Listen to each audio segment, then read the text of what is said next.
एक समय की बात है, स्वर्ग में देवराज इंद्र, गुरु विश्वामित्र, गुरु वशिष्ठ और कई देवगण उपस्थित थे।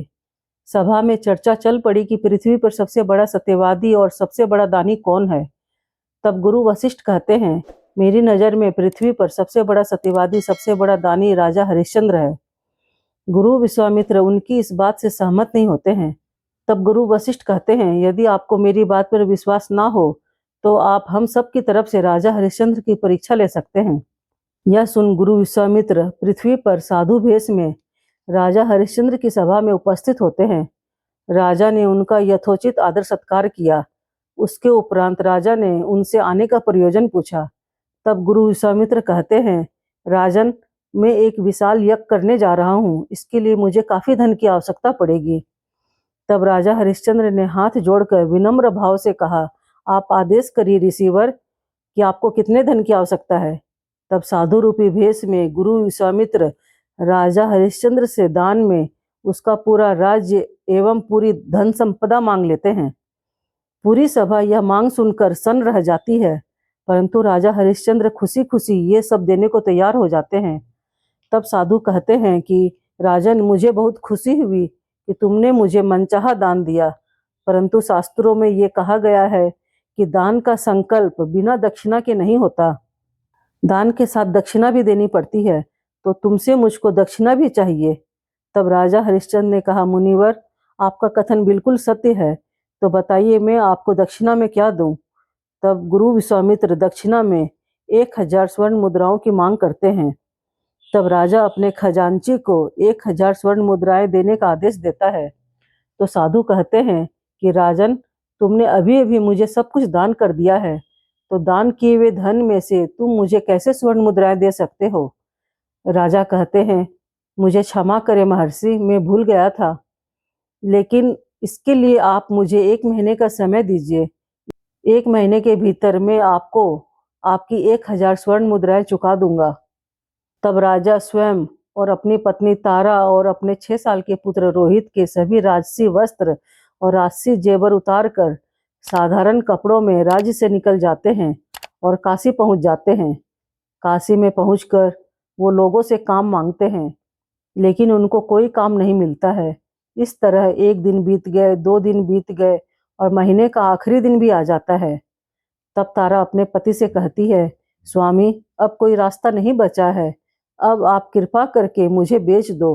बेचने के उपरांत मिली धन राशि से आप मुनि की 1000 स्वर्ण मुद्राएं चुका देना। तब राजा कहता है कि कोई भी अपनी पत्नी को कैसे बेच सकता है, तुम्हारी जैसी धर्मपरायणा पत्नी को मैं कैसे बेच दूं। तब तारा फिर कहती है कि स्वामी, अब कोई मार्ग शेष नहीं बचा है, और वह भरे बाजार में आवाज लगाती है कि कोई मुझे खरीद लो। लोग आए, मूल्य लगाए, अंत में एक ब्राह्मण ने 500 स्वर्ण मुद्राएं देकर तारा को खरीद लिया। अब हरिश्चंद्र ने अपनी बोली लगाई और बनारस के शमशान घाट के डोम राजा ने 500 स्वर्ण मुद्राएं देकर राजा को खरीद लिया और उसके जिम्मे शमशान में शवों को जलाना और कर, कफन और पैसा लेने का कार्य सौंप दिया। इधर रानी तारा, जिसके आगे पीछे सैकड़ों दासियां रहती थी, आज वो खुद दासी बन गई थी, सिर्फ अपने पतिव्रत धर्म के कारण। इधर ब्राह्मण की स्त्री काफी कठोर स्वभाव की थी और रानी से घर के बहुत काम करवाती थी। एक दिन रानी का पुत्र रोहित बगीचे में खेलने के लिए चला गया था, जहां उसे जहरीले सर्प ने काट लिया। इसकी सूचना माली ने आकर तारा को दी। तब तारा यह खबर सुनकर जैसे ही जाने लगी, तब ब्राह्मणी उसे डांट कर रोक लेती है और घर के कामों में व्यस्त कर देती है। इस तरह करते करते रात हो जाती है और ब्राह्मणी के सोने के पश्चात तारा जल्दी से बगीचे में जाती है। तब तक विष के प्रभाव से उसका पुत्र खत्म हो जाता है। तारा बिलखते हुए अपने पुत्र को गोद में लेकर शमशान की ओर निकल पड़ती है और शमशान में अपने पुत्र की लाश को लेकर विलाप करने लगती है। आधी रात का समय हो चला था। राजा हरिश्चंद्र भी शमशान घाट पर ही था। उसके कानों में एक स्त्री के रोने विलाप करने का स्वर पड़ता है। हरिश्चंद्र वहीं से चिल्लाता है, सावधान, कौन है? बिना कर कफन के कोई लाश नहीं जलाएगा।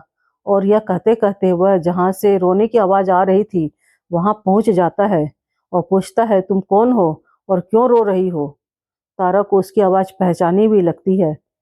वह कहती है, मैं तारा हूँ और मेरे पुत्र की सर्पदंश से मृत्यु हो गई है।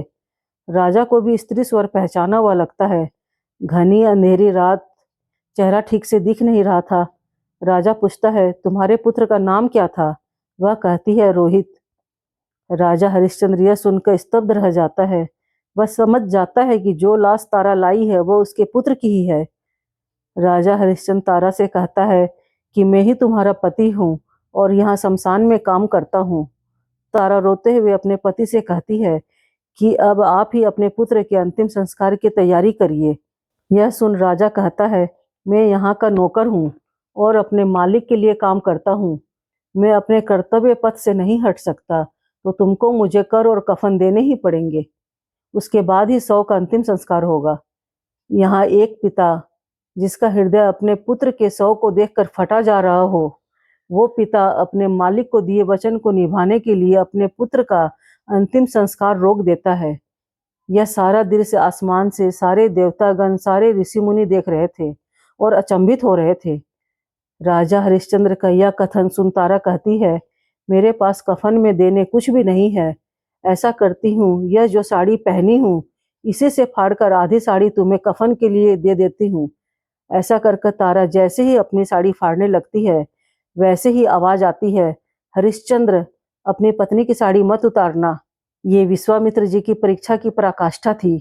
उसी समय महर्षि विश्वामित्र जी वहां प्रकट होते हैं और भींगे नेत्रों से राजा हरिश्चंद्र को गले लगा लेते हैं और कहते हैं, वत्स, तुम अपनी इस कड़ी परीक्षा में सफल रहे।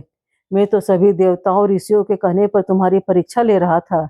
इतना कहकर विश्वामित्र जी राजा के पुत्र को जीवित कर देते हैं और राजा हरिश्चंद्र को उसका राजपाट सम्मान के साथ वापस लौटा देते हैं। सभी देवगण उनका जय जयकार कर रहे थे। सभी देवताओं ने उनको आशीर्वाद दिया और कहा, राजा हरिश्चंद्र, युगों युगों तक तुमको सत्य और धर्म के लिए याद किया जाएगा। अगर स्टोरी अच्छी लगी हो तो हमारे अंजना स्टोरी चैनल को सब्सक्राइब कर लें और इस वीडियो को अपने फ्रेंड्स और फैमिली को शेयर करें।